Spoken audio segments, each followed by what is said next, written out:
Salut à tous, c'est Slash. On se retrouve aujourd'hui pour une nouvelle vidéo de Clash of Clans. J'espère que vous allez bien, moi ça va super bien. Et aujourd'hui je vais vous présenter des gameplays, donc deux gameplays de la Go Wipe Strategy. Donc qu'est-ce que c'est déjà la Go Wipe Strategy? C'est GO pour Golem, WI pour Wizard, donc les sorciers, et PE pour PK, donc pour les PK.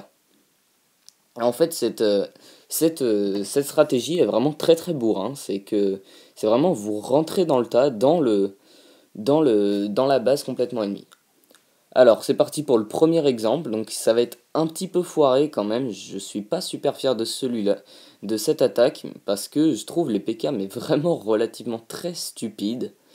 Et ils sont vraiment vraiment très énervants parce qu'ils ont une grosse tendance à sortir de l'intérieur du village pour détruire les bâtiments qui sont autour et donc bien ils servent à rien.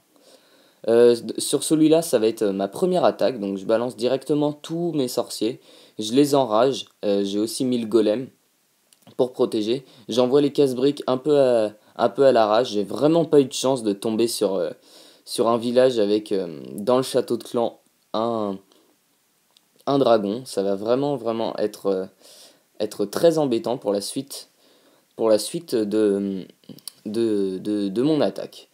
Donc comme vous pouvez le voir, j'enrage mes troupes, je les enrage de plus en plus, et là j'ai vraiment commencé à péter un câble parce que les PK étaient complètement sortis de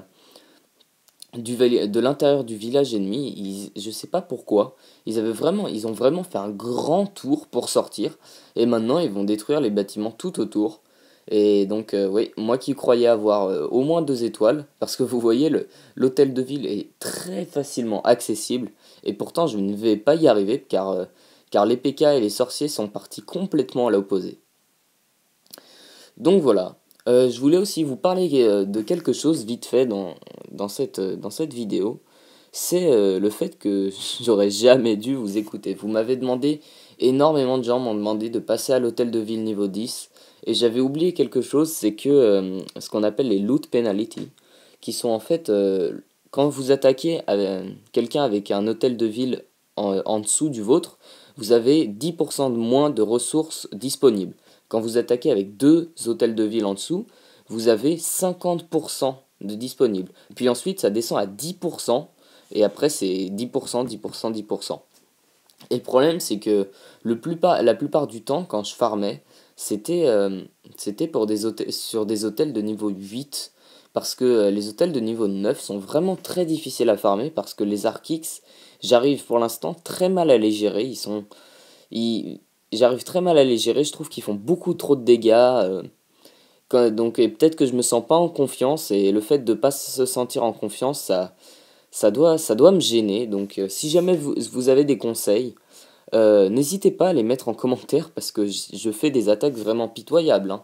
En ce moment, je suis obligé de m'attaquer à des grosses bases de très haut niveau. J'ai réduit un peu mes trophées pour améliorer ça, mais c'est vraiment des bases des villages de très haut niveau, et waouh, c'est vraiment pathétique ce que je fais. Donc c'est peut-être aujourd'hui où ça allait pas. Je vais voir, j'ai regardé sur internet, vite fait, on m'a donné quelques conseils. Quelques conseils bien sympathiques, et je vais essayer. Mais si jamais vous avez des conseils personnels et que vous êtes en hôtel de ville niveau 10, n'oubliez pas, n'hésitez pas à me les transmettre, ça me serait vraiment très utile. Bon, pour revenir sur ce raid, vous pouvez voir que, encore une fois, les PK sont encore ressortis du village. Ils ont vraiment fait un grand tour pour ressortir. Bon, cette fois, ils ont détruit l'hôtel de ville, donc ça allait encore. Celui-là, je l'ai attaqué parce qu'il m'avait fait une attaque, en fait. Il m'avait attaqué. Et j'avais vraiment. Il avait bien géré son attaque. Il avait utilisé des troupes assez puissantes. Et moi, j'ai fait. Et moi, j'étais vraiment. J'étais complètement mad. Et là, je me suis dit, toi, tu m'as attaqué. En plus, je trouvais pas de bon village à attaquer. Je fais, c'est bon, lui, toi, t'es mort. Donc, je l'ai attaqué avec cette Go Wipe Strategy. J'ai eu de la chance d'avoir un PK de niveau 4 dans mon château de clan. C'est ce qui va se révéler vraiment très utile, puisque on peut voir quand même une grosse différence au niveau du, déjà du look parce qu'ils sont déjà plus gros, ils sont en mode complètement dark et ils ont quand même pas mal de points de vie par rapport aux PK de niveau 1. Ils font aussi énormément de dégâts, mais bon, même les PK de niveau 1 font vraiment beaucoup de dégâts. Comme vous pouvez le voir, j'arrive à 30 secondes, il me reste 30 secondes et je suis à 96%. Et oui, donc là je commence à stresser quand même un petit peu parce que 20 secondes maintenant, il me reste encore 2 bâtiments à détruire. Après cette tour de sorcier, voilà, 2 bâtiments à détruire, 15 secondes, 14 secondes, 13 secondes, 12 secondes, 10 secondes. J'étais vraiment en stress, je me dis non, je peux pas rater à 99%, pas comme la dernière fois. Et oui, 3, 2, 1, 99%, j'avais vraiment le seum. Et regardez, complètement en train de rager. Ça m'a vraiment énervé. Mais bon, j'ai bien aimé faire ces deux raids avec la Go Hype Strategy, et je pense vous en faire d'autres. Sur ce, je vais terminer cet épisode, j'espère que vous l'avez aimé, donc vous mettrez un j'aime, que vous allez la commenter, la partager à vos amis, votre famille, tous ceux que vous connaissez qui jouent à Clash of Clans. Et oui, pourquoi pas vous abonner, ça serait cool qu'on atteigne genre 200 abonnés. Ce serait vraiment très sympa, et c'est comme ça que vous récompensez au mieux mon travail. Allez, salut à tous et à demain.